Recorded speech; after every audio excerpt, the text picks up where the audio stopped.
Sabay-sabay natin alamin ang mga kaganapan na nangyayari sa ating bansa.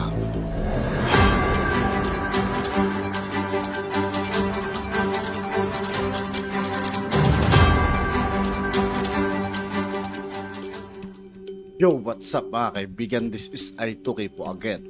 Ngayon nandito ulit tayo sa channel ni Banat News Updates. Dito ulit tayo magbibigyan ng komento at reaksyon. Kaya samahan nyo ko guys. Let's go! After noong 30 April, Your Honor, may nagpunta sa akin sa bahay. Ito po ay inaayos ako. Allegedly, by the camp of a certain James Kumar and Lisa Marcos through a common friend named Eric Santiago alias Picoy. Ang pagkakaalam ko po dito, taga-Napolcom po ito. At ang kapatid po nito, isang PIDEA Drug Enforcement Officer. Nakuha po sa bahay ng CCTV yung kanyang, kasi naka-video call po eh. At ako, ayon, di umano, itong si James Kumar, interesado sa akin at naging subject ng kanilang three-way conversation na ako wag nang magsalita. Ngayon, nagkaroon pa ng mga series of communication. Kahit ano ang hilingin ko, wag na akong tumuloy dito sa hearing na ito ngayong May 7. Kung hindi ka tumuloy, papahuli rin kita. Yes, Your Honor, alam ko naman po. Kung hindi ka nagbiro pa nga ako, Your Honor. Ang gusto ko, loto. Walang problema. Yan ang inaantay. Yan ang inaantay ni Lam. Your Honor, kuha po yan.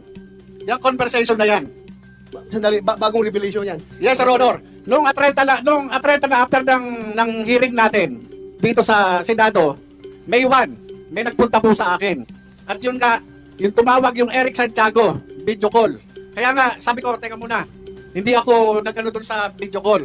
Yung nga sinasabi, yung certain Kumar, James Kumar, allegedly, yung Bombay, sabi nga Bombay. Sabi ko, ano kinalaman ng Bombay? Ba't ako kakausapin ng Bombay? Hindi ko po kilala itong James Kumar na to. Kilala ko yan.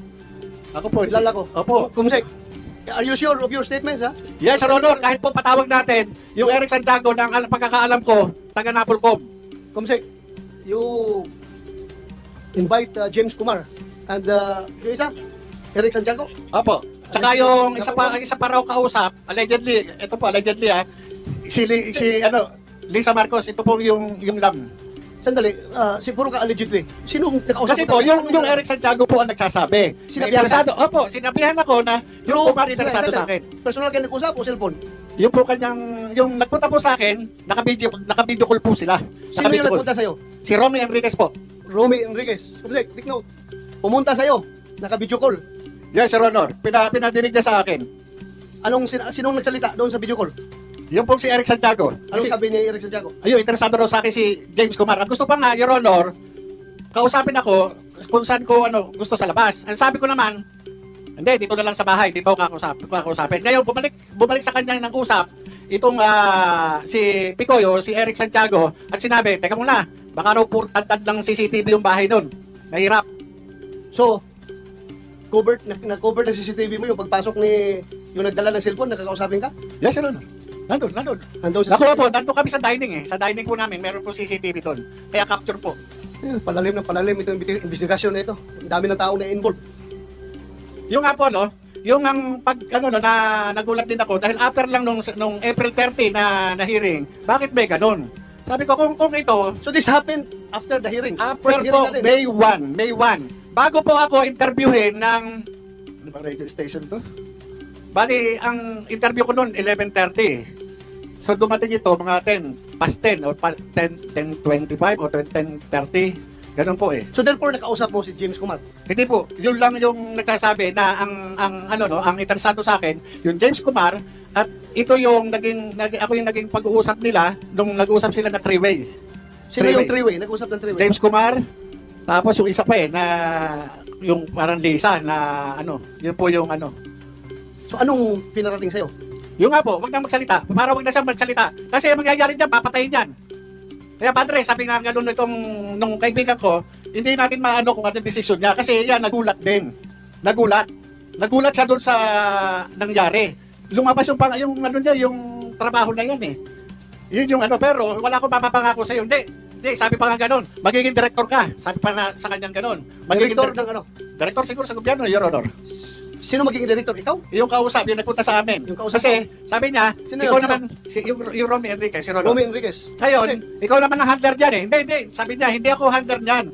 Yan, may sariling isip yan. Inaano nga niya, eto. Kaya niya, sabi pa nga niya, sinabihan ko yan, padre. Sinabihan ko yan to si Kuya Jonathan. Na wag nang ano, kasi nag-uumpugan yung Duterte at saka Marcos. Baka madamay siya. Sinabihan ko yan. Yan po yung word ni Romy Enriquez doon sa CCTV. Sinabihan ko yan. Ngayon, yung si Picoy o si Eric Santiago, napaka-insisting na. Na hindi, sabi niya, ano natin yan, kaya tulungan natin yan. Tulungan natin yan kasi wala, papatayin yan. Tingnan nyo, Your Honor, yung posisyon Sinong ko na- papatayin? Ako daw. Ang nagsabi si Yung Picoy, yung Eric Santiago, Your Honor, yung, ang alam po, taga Napolcom yun eh. Comsec. Yung bike, Eric Santiago, napulkom. Bakit ka naman papatayin? Ay, hindi ko po alam dahil po hindi ko siguro. Kasi sa akin, ang sa akin lang po, trabaho lang eh.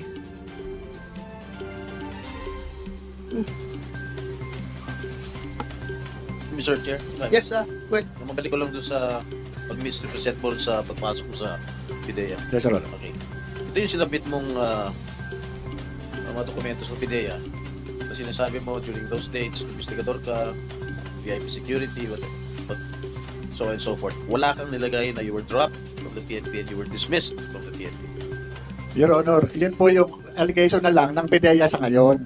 Nung panahon po ng recruitment process, na-comply ko po lahat yan.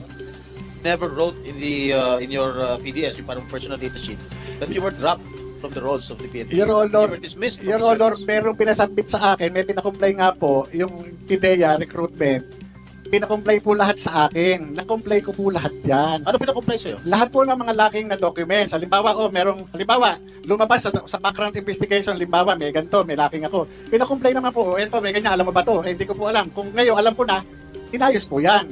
Yung ginagawa po nila sa akin, na hinahanapan ako ng kasiraan, nagtataka po ako. Sa halip, na yung subject na sinasabi ko sa kanya, sinulatan ko po si General Lasso, Your Honor eh. Magmula nung matanggap ko yung information na yan, galing kay Mr. Dave Curioso nung April 2, nag-antay po ako ng anong mangyayari. So kaya nung wala akong matanggap na anumang paabiso galing sa PIDEA para tanungin ako, formal po akong sumulat sa PIDEA noong April 7 para po maliwanagan po kung ano man yung gusto yung nalalabuan sila. Sa katunayan, ito po yun, no? Sa dating ahente Ginoong Morales, Yes, Your Honor. sa pag-conduct ba ng casing at surveillance o anumang anti-illegal drug operation, kanino ka ba dapat magpaalam? Usually, Your Honor, sa opisina, normal naman yan eh. Pwede ba, sagutin mo direct? Yes, sir. Yung sagot ko? Kung sino? Ha? Huwag sa opisina? Yung kay Director, Nakakausap mo ba yung kay opisina? Director Francia, Your Sandali, Honor. pag nakinakausap mo ito, huwag sumagot. Yes, Your Honor.